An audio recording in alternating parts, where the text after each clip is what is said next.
Okay, just a little look back at historical visits by the monarchy, and those visits provided some very magical moments for many people in this area. And today's visit will certainly do the same. This is her third visit to Hamilton, and she hasn't been here for a number of years. She was here in 51, 59, and now in 2002.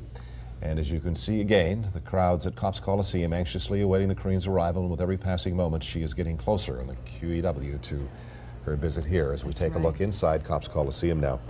And one of the things that the Queen is here to do is to present awards. The Golden Jubilee Award is one which Connie was awarded. John Amers was very astutely noticing that Connie Smith was wearing her her Golden Jubilee medal. Connie must be very proud of that. She because, is, justifiably. In the tradition of Canada 125 medal, the Silver Jubilee medal, and other medals marking great events in our country's history, Connie is one of 38,000 civilians and 8,000 members of the forces who are receiving this honor for having contributed to Canada and to the Canadian society over the last 50 years, or whatever part of them they've been alive of the Queen's reign. It's a lovely way of being inclusive and sharing this Thanksgiving theme of the royal homecoming. And as we look at Connie's medal, you'll be watching something else on the lapel area of Her Majesty herself. Well, exactly.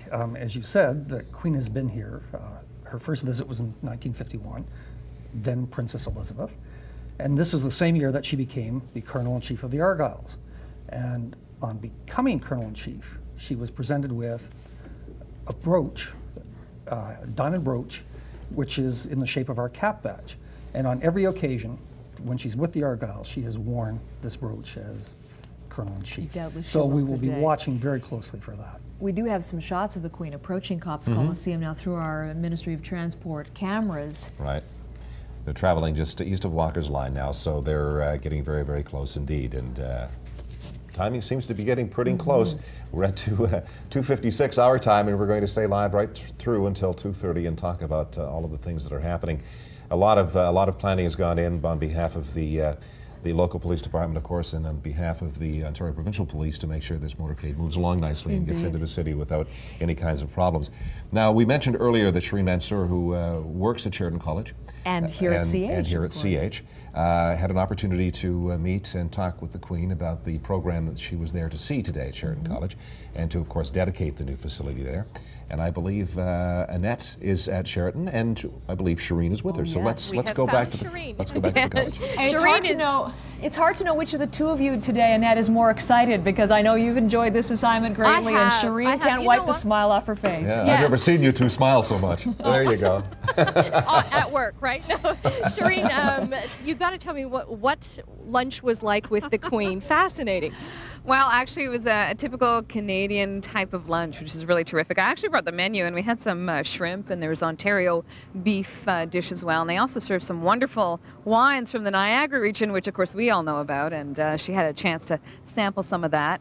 And, you know, we had a couple of Sheridan graduates sing from the theater arts program for the Queen, and it was wonderful. Wonderful. And you said, you were telling me you actually got to see her eat. You're not supposed to look at her eating, but you saw her eat. Protocol says you're not supposed to watch the Queen eat, but she did eat, and she did enjoy herself. She sat at a table with the Premier, of course, and Isabel Bassett also sat there, and the President of the college, and they enjoyed a wonderful lunch and conversation, as we could see from other tables. Yes, and certainly an afternoon that you're not going to forget. You know, it's one of those things, I never thought I'd be as impressed as I was, but she's a gracious woman. She really is. And it was really evident today that she was enjoying herself at the college. That's wonderful. We've been enjoying ourselves as well. The throngs of people that were here earlier when she arrived, it was amazing. And I got quite choked up myself. So I'm a huge fan of the royal family, and this was the assignment of a lifetime. So she is on her way back now to Hamilton, where I'm told 17,000 people are there to see him, and we'll head back to Hamilton now as well. All right, thank you, Annette. Thanks, Annette. And Shireen, congratulations. Well done. Well done.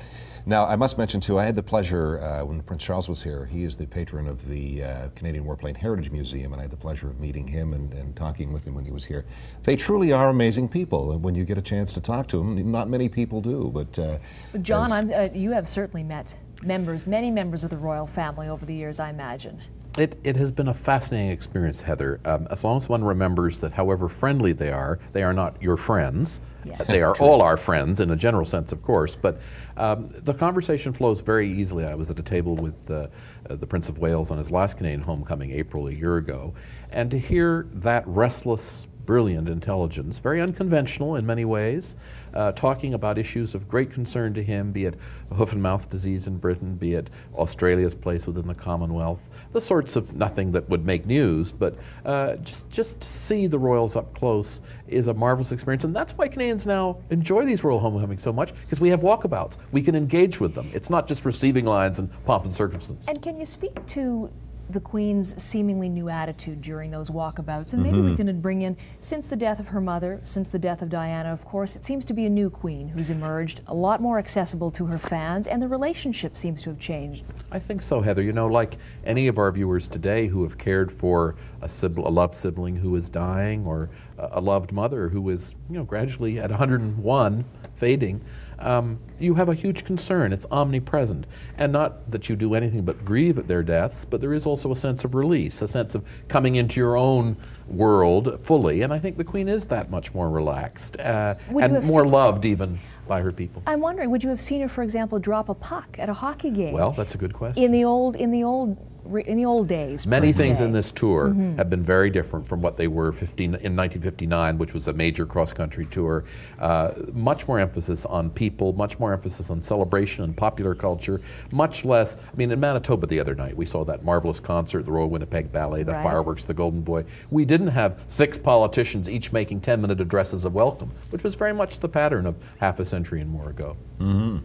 Well, let's go back, if we may, for a few moments and talk about the presentation of the new colors, because a lot of people aren't really familiar with what they are. We know that they're changing a little bit, and they're changing to incorporate the new Canadian flag, which goes back to, the 60s. But what is this flag? What does it represent to the Argyll and Sutherland Highlanders, and why is it so important? Well, colors are flags, and someone once said they're almost as old as fighting men themselves. They actually had a function at one time in battle as rallying points, so you could identify which side you were on, where to be, and what was strategic. Of course, over the years, that's disappeared. They continued to be carried into battle up until the 1880s, and then that disappeared as well. Although one Canadian, the Princess Patricia's Light Infantry, actually carried theirs into battle during the First World War. What they've come to represent are 2 great symbols for a regiment. One is an important symbol not only for a regiment but for a country, because the so-called Queen's color represents duty and service and allegiance, which is at the heart of a regiment. The second, the regimental color, has our own emblems on it, plus battle honors that were won in either South Africa, First World War, Second World War, Korea, depending on the regiment. So in fact, they come to symbolize, and symbols are important things for all human communities, all that we are as a regiment. And really at the heart of them, when you see the list of battles and battle honors, for each one of those, there are a large number of men lost. They mentioned earlier 1,800, it's actually closer to 1,500. That's still a lot of people. A lot of people. And then when you add the number wounded, you can simply take the number dead and multiply it by 3. That's a pretty significant number of people. So in a sense, the colors then represent everything that you are. And even at the dress rehearsal last night, when they trooped the old color through the ranks for the last time, very, very moving. Sure. And especially, most of these kids in the regiment are in their early 20s.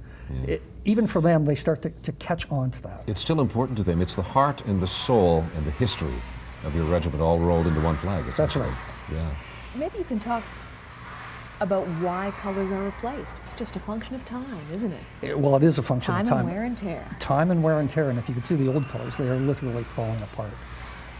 They're made out of silk. They're housed in the officers' mess in special cabinets, but they're out quite regularly, and they've had their day. So the new color, what we've done in 1959, when the Queen presented us with our 3rd set of colors, the Queen's color, the background for it was the Union flag. We did not have the Canadian flag at that point of time. So at this juncture now in our history, we do, and so the Canadian flag. Queen's color has changed somewhat. The Queen's color has changed somewhat. It's now got the Canadian flag as the backdrop. There is one other significant change, too, in the corners, the representation of Queen Elizabeth.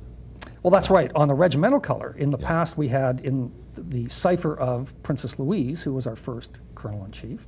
Now, I have to interrupt because it took me a while to find a cipher is an initial, correct? That's right. All of these very particular, right. specific military terms. So the initial L in the corners. Well, and it's double L, Double L, because okay. Louise was married to the Duke Of Lorne. Marquis of Lorne, yes. who became the Duke of Argyll, who was Governor General of Canada, and she spent a fairly significant part of her time in Canada.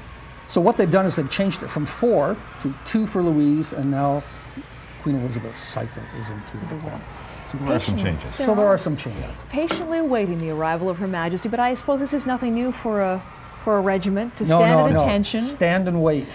They're watching on the television down That's there, right. so we'll say hello to the folks down there. That's and exactly she's right. going to be along momentarily, we promise. She is en route. We've watched on the MTO cameras We coming in. certainly have, and we're going to tell you and take you through exactly the procession, the whole special ceremony for the changing of the colors and for the dedication of the Argyll's Pavilion in Bayfront Park, Right, of course. dedication of the stones there. Exactly, and so we'll have all of this for you. We're just running a few minutes behind schedule, which gives us lots of opportunity to talk with our guests, Robert Fraser and John Amers, and joining us from Copps Coliseum, Connie Smith, who's there, and I'm not sure if we're going to be able to see you or not, or just hear you, Connie. I think you're just going to hear me, Heather, and Okay, that might all right. even be difficult. The cheering has begun, the waving of flags. I'm standing here with Max Ballinson, who is 6, and Katie Compton, 10, and they are about to meet the Queen. Max, do you know what you're going to say to the Queen? No. Well, he's still thinking about it. And what about you, Katie? I'm just thinking because I'm not quite sure what she'll say to me. That's right, because she has to speak to you first, correct? Right. And are you going to give a little curtsy or a bow? I'm going to curtsy. And this is the bouquet right over here. They're beautiful and fresh and waiting to be presented. Now at the next row here, I have a gentleman who actually has a very special celebration, 50th year celebration himself. This is Roy Cummings from Burlington, who sang for the Queen 50 years ago today, Roy. Yes, the Queen came to Edinburgh on her tour after the coronation. She dropped into our school, St. Mary's Cathedral Choir School, and we sang a special song for her.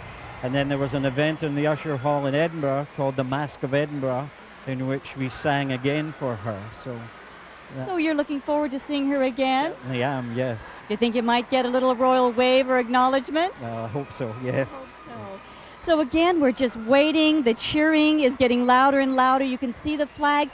Now, the Copps Coliseum is draped with some 50 banners with the special Canadian Queen's Jubilee Visit insignia. It's a semicircle of fall leaves, which had to have been approved by Buckingham Palace before the Canadian government could go ahead and produce the banners. So we're all decked out. The carpet is laid. The flags are waving, and we're standing by now. All right, Connie. Thank you very much. Oh, they're doing the wave, the royal wave. Oh, the royal wave, yeah. Now there are 2 royal waves. That's right.